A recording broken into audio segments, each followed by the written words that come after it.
नमस्कार।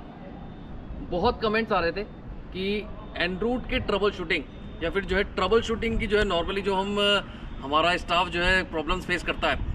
जैसे अगर मान लीजिए हमारा पार्किंग ब्रेक स्टक का जो है एरर आता है तो पार्किंग ब्रेक को कैसे आइसोलेट कर लेना है, और अगर हमारे एमआर और बीपी के मेन पाइप्स हैं वो किसी सीआरओ के कारण की वजह से जो है मान लीजिए अगर टूट जाते हैं तो उस कंडीशन में जो है पीछे के से हमारा न्यूमेटिक कनेक्शन टूट जाते हैं तो उस कंडीशन में हमको जो है क्या कर लेना है, ये बहुत लोगों की क्वारीज थी। इसके अलावा मान लीजिए कई बार हमने देखा है कि सीआरओ की वजह से जो हमारा एडीवी होता है जो एमआर टैंक के नीचे लगा होता है वो टूट जाता है, तो उस कंडीशन में हमें क्विकली जो है क्या कर लेना है कि हमारी गाड़ी मिनिमम से मिनिमम टाइम में जो है डिटेन होकर जो है गाड़ी जो है निकल जाए। इसके अलावा अगर मैं देखूं कि कई बार वीसीडीज ऑपरेट हो जाती हैं, उस समय क्या कर लेना है, अगर हो सकता है आपके ट्रांसफार्मर का जो है फेलियर एनरूट हो जाए या फिर जो है सुबह मेंटेनेंस के दौरान जो है जब गाड़ी आपकी फिट होने वाली है उससे पहले कुछ आप देख ले कि ट्रांसफार्मर अनफिट है चलने के लिए, उस कंडीशन में क्या चीज़ आइसोलेट करके जो हमको रेक को जो है चलवाना है। इसके अलावा एलटीसीज में काफ़ी फेलियर्स होते हैं, जैसे कूलेंट लीकेज अगर जो है हो जाए, टेम्परेचर बढ़ रहा है, रेड आपका जो है फ्लैग हो गया है, उस कंडीशन में भी हम जो है गाड़ी को डिटेन नहीं कर सकते, हमको जो है चलाना है तो कैसे उसको जो है चलाना है। कई सारी जो है प्रॉब्लम्स है जो रेगुलरली हमारा स्टाफ जो है हम लोग फेस करते रहते हैं मेंटेनेंस टीम में।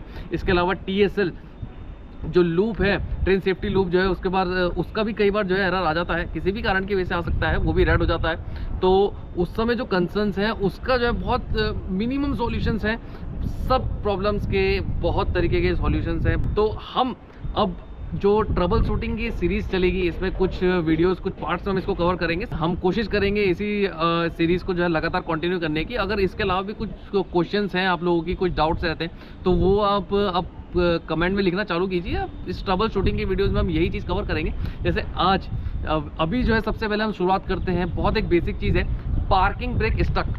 अगर ये कभी इशू आपके किसी कोच में आता है, उस कोच में किसी कारण की वजह से मान लीजिए जो है एक हैवी लीकेज है, क्योंकि हमको पता है कि पार्किंग ब्रेक को रिलीज़ करने के लिए हमको जो है क्या चाहिए, हमको प्रेशर चाहिए, जो कि उसका प्रेशर गवर्नर बिल्कुल सेट है कि अगर उतना प्रेशर आएगा, उससे ऊपर का प्रेशर आएगा तो ही वो पार्किंग ब्रेक को रिलीज़ मानेगा, अदरवाइज वो पार्किंग ब्रेक को रिलीज़ नहीं मानेगा, क्योंकि स्प्रिंग की टेंशन तोड़ने के लिए मेरे पास पर्याप्त प्रेशर नहीं है। ऐसी कंडीशन में अगर कोई कोच आपका जो है पर्टिकुलर रिलीज़ नहीं हो पा रहा है तो पहला जो टॉपिक हम ट्रबल शूटिंग में आज की इस वीडियो में हम कवर करने वाले हैं वो रहेगा हमारा पार्किंग ब्रेक अगर स्टक हो रहा है, परेशानी आ रही तो कैसे उसको जो है आइसोलेट कर लेना है। इसके भी जो है 3 से 4 स्टेप्स हैं, आइए उसको जो है चल के हम अंडर गियर में चल के उसको देख लेते हैं। देखिए, जितना साधारण हमारी एलएचबी गाड़ीज या फिर आईसीएफ जो वर्जन्स हैं हमारे रेक को आइसोलेट करना, उसमें सिंपल आइसोलेटिंग कॉक दे रखी है, उतना इजी नहीं होता है वंदे भारत में जो है कोई भी अगर मेरे को ब्रेकिंग सिस्टम आइसोलेट करना है। तो वही मैं आपको बता रहा हूँ कि जो पार्किंग ब्रेक है उसको केवल आइसोलेट करना है, ये सोच के हम केवल जो है बॉक्स से उसकी पार्किंग ब्रेक के आइसोलेटिंग कॉक को आइसोलेट नहीं करेंगे। उसका एक पूरा प्रोसेस है, उसके पूरे स्टेप्स है। आइए चल के जो है पहले उसे समझ लेते हैं। आपकी जो है किसी कोचेस के पर्टिकुलर एक कोच का जो है पार्किंग ब्रेक अगर रिलीज नहीं हो पा रहा है तो उसको हमें जो अगर आइसोलेट करना है तो सबसे पहले हम क्या करेंगे, B01 बॉक्स खोलेंगे और उसके अंदर जो उसकी जो बॉक्स है उससे उसको आइसोलेट कर देंगे। देखिए, B01 बॉक्स मैंने खोल दिया। जिसको नहीं समझ में आता है, अगर आइसोलेटिंग बॉक्स क्या याद नहीं है, तो मैं जो ब्रेकिंग सिस्टम है उसका जो है पार्ट 2 या पार्ट 3 में जो हमने एक्सप्लेन किया था, पार्ट 2 में एक्सप्लेन किया था, उसका लिंक जो है डिस्क्रिप्शन में दे दूंगा। तो ब्रेकिंग सिस्टम की जो पार्ट 1, पार्ट 2, पार्ट 3 है, जितने भी ट्रबल शूटिंग के वीडियोस हैं, मैक्सिमम हमारा कंसर्न CNW का क्या रहता है, ब्रेकिंग सिस्टम। गाड़ी अगर जो है डिटेन होगी, खड़ी होगी, तो जो है किसी कारण की वजह से होगी कि उसमें ब्रेक लग चुके हैं या फिर कोई अननेसेसरी जो है फिर सेकेंडरी चीज़ें आएंगी। तो सबसे ज़्यादा हमारा जो पहला कंसर्न रहना चाहिए, जो हमें मस्ट है कि हमें आना चाहिए सॉल्व करना, वो रहेगा ब्रेकिंग सिस्टम से ही रिलेटेड। ब्रेकिंग सिस्टम की जो सीरीज़ है उसके 3 पार्ट्स हमने ऑलरेडी चैनल पे जो है डाले हुए हैं, पहले उसको समझ लें, उसके बाद ही जो है ट्रबल शूटिंग की इस वीडियो पे हम जो है आएंगे। इसीलिए जो है अब ट्रबल शूटिंग को अब कवर कर रहे हैं। तो मैंने B01 बॉक्स दिखा दिया है, जिसको नहीं पता हो आपको दोबारा बता दूँ कि ये जो B05 कॉक है ये है हमारी जो है पार्किंग ब्रेक को आइसोलेट करने की कॉक। तो स्टेप क्या रहेगा, सबसे पहले मैंने B01 बॉक्स खोला और इस आइसोलेटिंग कॉक को मैं इस तरीके से घुमा के पार्किंग ब्रेक को आइसोलेट कर दूंगा।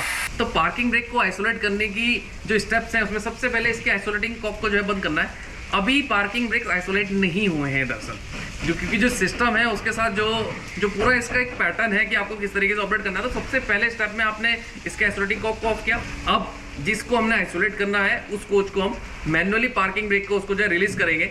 आइए देखिए, पार्किंग ब्रेक्स के वाले जो कैलिपर्स हैं जिसमें यहाँ पर से जो है 2 फ्लेक्सिबल होजेज जाते हैं, इसमें आपको पता है कि ये पार्किंग ब्रेक को मैन्युअली रिलीज करने का जो है इसमें जो हैंडल दिया हुआ है। तो आइसोलेट करने के बाद, क्योंकि अगर आप देखें तो पार्किंग ब्रेक रिलीज खुद ब खुद नहीं होगा,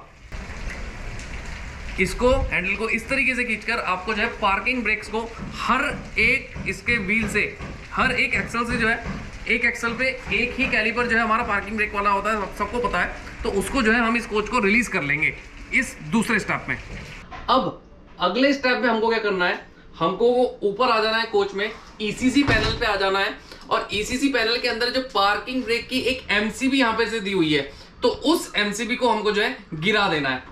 जैसे मैं आपको दिखाऊं तो ये ईसीसी जो पैनल है हमारा, इसमें यहाँ पे आप देखोगे एक पार्किंग ब्रेक की एमसीबी दी हुई है, इसको जो है हमको जो है गिरा देना है। अब आखिरी स्टेप जो बचता है पार्किंग ब्रेक को आइसोलेट करने के लिए, वो बचता है कि हमको जो है डीडीयू पे आ जाना है और जो पार्किंग ब्रेक्स है उसको हमें ओवरराइड जरूर कर देना है। केवल आइसोलेटिंग कॉक्स को जो आइसोलेट करने से पार्किंग ब्रेक कंप्लीटली आइसोलेट नहीं होते हैं, आपको जो है ट्रैक्शन लेने में जो है जरूर दिक्कत आएगी। तो उसके लिए क्या करना है, सबसे पहले तो ये इंश्योर कर लेना है कि जो है कैब में की जरूर लगी होनी चाहिए, एक कैब में की जरूर लगी होनी चाहिए, क्योंकि उसी के बाद आप मेंटेनेंस मोड में लॉगिन कर पाएंगे।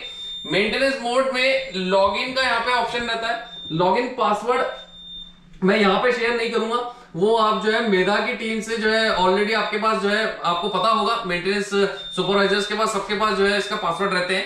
मेंटेनेंस मोड में एक बार आप लॉगिन कर दें, उसके बाद आपको क्या करना है, मेंटेनेंस मोड के अंदर चले जाना है।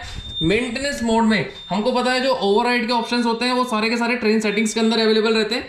ट्रेन सेटिंग्स में 5वें नंबर पे आप देख रहे होंगे पार्किंग ब्रेक ओवरराइड का एक ऑप्शन रहेगा। पार्किंग ब्रेक ओवरराइड के अंदर इस तरीके से जो आता है, जिस कोच में हमने, जैसे मान लीजिए अगर मैं बात करता हूं कि मैंने MC1 कोच के जो है नीचे से आइसोलेट किए थे, तो इसके अंदर मैं क्या करूंगा, पार्किंग ब्रेक ओवरराइड में यहाँ पे क्लिक कर दूंगा, वो एक मुझे वार्निंग देगा कि आपने मैन्युअली जो है रिलीज कर दिए थे, नहीं कर दिए थे, ये इंश्योर कर लीजिए मैंने कर दिए थे। उसके बाद मैं इसको कंफर्म कर दूंगा। तो थोड़ी देर बाद आप देख रहे हैं कि ये MC1 कोच के लिए पार्किंग ब्रेक ओवरराइड एक्टिवेट हो चुका है। तो अब हमारा जो MC1 कोच है उसके पार्किंग ब्रेक्स हमने सक्सेसफुली जो है ओवरराइड कर दिए हैं, यानी आइसोलेट कर दिए हैं। तो अगर पार्किंग ब्रेक में उसमें कोई इशू है, चाहे वो स्टक हो रहा था, जैसे कई बार जो है वो रिलीज नहीं हो पाता, लीकेज जो है, मान लीजिए उसमें लीकेज है, प्रेशर पूरा जो है वहां तक पार्किंग ब्रेक्स तक, उसमें स्प्रिंग की जो टेंशन है उसको जो है तोड़ने के लिए वहां पर पहुंच ही नहीं पा रहा है, तो उसमें हम जो है एनरोड में कुछ नहीं कर सकते हैं। तो ऐसी कंडीशन जब पार्किंग ब्रेक स्टक होता है, अगर कभी एनरोड में ट्रबल आए, तो उसको कैसे हमने जो है पार करना है वो हमने यहाँ पर से देख लिया है। अब आपको इसका प्रूफ दिखा देता हूँ। अगर मैं स्क्रीन पे दिखाऊं तो कुछ इस तरीके से जो देखने को मिले, जैसे मैंने यूनिट 1 में अगर मैं दिखाऊं MC1 कोच को जो आइसोलेट किया था, तो अंदर जो है ये कुछ इस तरीके का सिंबल शो करेगा। बाकी सारे आप देख रहे हैं पार्किंग ब्रेक हेल्दी है। तो अभी 0 फोर्स है। अगर मैं रेक में आपको दिखाऊं कि पार्किंग ब्रेक प्रॉपरली आइसोलेट हो गए हैं, तो उसका प्रूफ क्या रहेगा। अगर मैं Vmax जो है यहाँ पे 160 जो है हमारे पास आ जाता है, तो उसके लिए मैं यहाँ पर से क्या करता हूँ, पार्किंग ब्रेक रिलीज करता हूँ। देखिए पार्किंग ब्रेक में रिलीज कर देता हूँ यहाँ से, और जैसे ही हम पार्किंग ब्रेक रिलीज करेंगे, यहाँ पर से मैं स्क्रीन में दिखाऊं तो मेरा Vmax आ चुका है। अभी Vmax हमारा जो है 15 आ रहा है।